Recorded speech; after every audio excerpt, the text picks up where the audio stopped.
अस्सलाम वालेकुम। 9th class. बेटा हम इस्लामियात लाजमी पढ़ रहे हैं। इसका बाब 4 इखलाक व आदाब। इसमें से आज हम सेकंड टॉपिक स्टार्ट करेंगे, अमानत व दयानत। इसके आज हम शॉर्ट क्वेश्चन करेंगे और नेक्स्ट लेक्चर में हम इंशाल्लाह इसके 2 लॉन्ग क्वेश्चन है वो करेंगे। ये लेसन स्टार्ट हो रहा है पेज नंबर 51 से। तो आइए इसके क्वेश्चन देखते हैं। क्वेश्चन नंबर 1, अमानतदारी से क्या मुराद है? तो इसका आंसर है, अमानतदारी से मुराद किसी भी शय और काम को उसके दुरुस्त तकाज़ों के मुताबिक अंजाम देना है। यानी आपको कोई काम कहा जाता है तो उस काम को सही तौर पर करना ईमानतदारी है। आपको कोई चीज दी जाती है, कोई शय आपको पकड़ाई जाती है तो उसको एज इट इज अपने पास रखना और एज इट इज वापस करना, ये अमानतदारी है। अमानत व दयानत का ताल्लुक सिर्फ माल से नहीं बल्कि इस्लाम में इसका तसव्वुर नहायत वसी है और अमानत व दयानत का ताल्लुक जिंदगी के हर शोबे से है। सबसे बड़ी अमानतदारी खालिक के कायनात से इंसानों का वो अहद है जिसकी पासदारी के लिए अल्लाह ताला ने इंसान को दुनिया में भेजा। बाकी तमाम अमानतें इसी बुनियादी तसव्वुर से वाबस्ता हैं।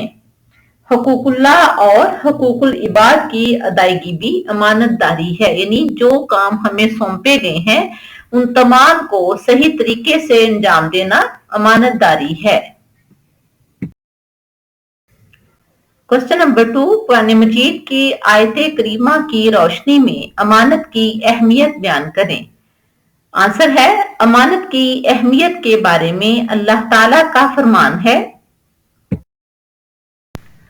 सूरह निसा की आयत नंबर 58, इन्नल्लाहा यामुरुकुम, बेशक अल्लाह ताला तुम्हें हुक्म देता है, अन तुअद्दुल अमानाती इला अहलिहा, के अमानतें उनके हकदारों के सुपुर्द कर दो। यानी अगर कोई आपको कोई अमानत देता है तो उसमें बगैर कोई खयानत किए उसके हकदारों को यानी उसके मालिकों को वापस कर दो।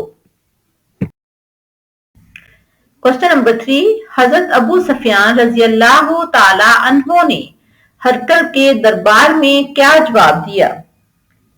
तो आइए इसका आंसर देखते हैं। एक मर्तबा हरकल जो कि रूम के बादशाह थे, उन्होंने अबू सुफियान से, जिन्होंने यानी अबू सुफियान ने अभी इस्लाम कबूल नहीं किया था, उनसे हरकल ने पूछा था कि मक्का मुकरमा में जो शख्स नबूवत का दावेदार है वो तुम्हें किस चीज का हुक्म देता है?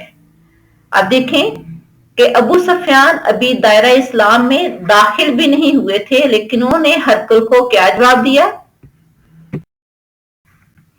कि आप सल्लल्लाहु अलैहि वसल्लम नमाज, सच्चाई, पाकदामनी, इफाए अहद और अमानतदारी का हुक्म देते हैं।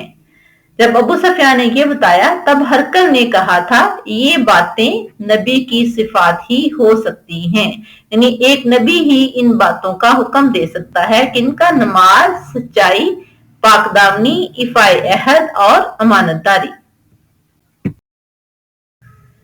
क्वेश्चन नंबर 2, बददियानती और धोखाधड़ी के कोई से 2 नुकसानात तहरीर करें।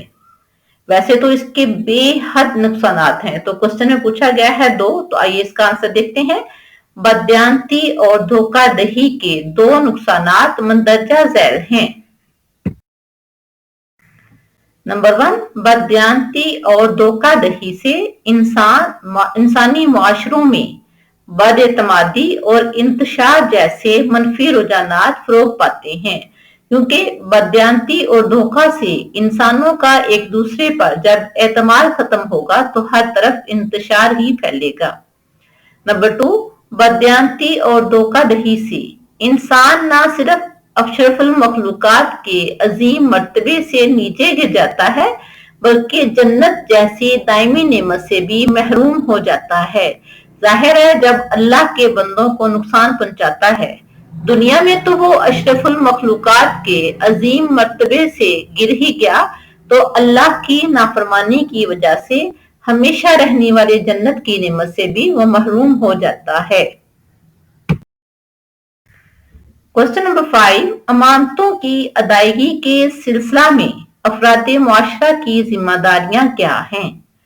तो आंसर है, अफराद मुआशरा को चाहिए इस्लामी तालीमात की रोशनी में अमानतो दयानत को अपनाएं ताकि मुआशरा एक इस्लामी और फलाही मुआशरा बन सके। फलाही मीन कामयाब, और हम दुनिया आखिरत में कामयाबी हासिल कर सकें। यानी अल्लाह की दरबार में सुरखरू होने के लिए जरूरी क्या है?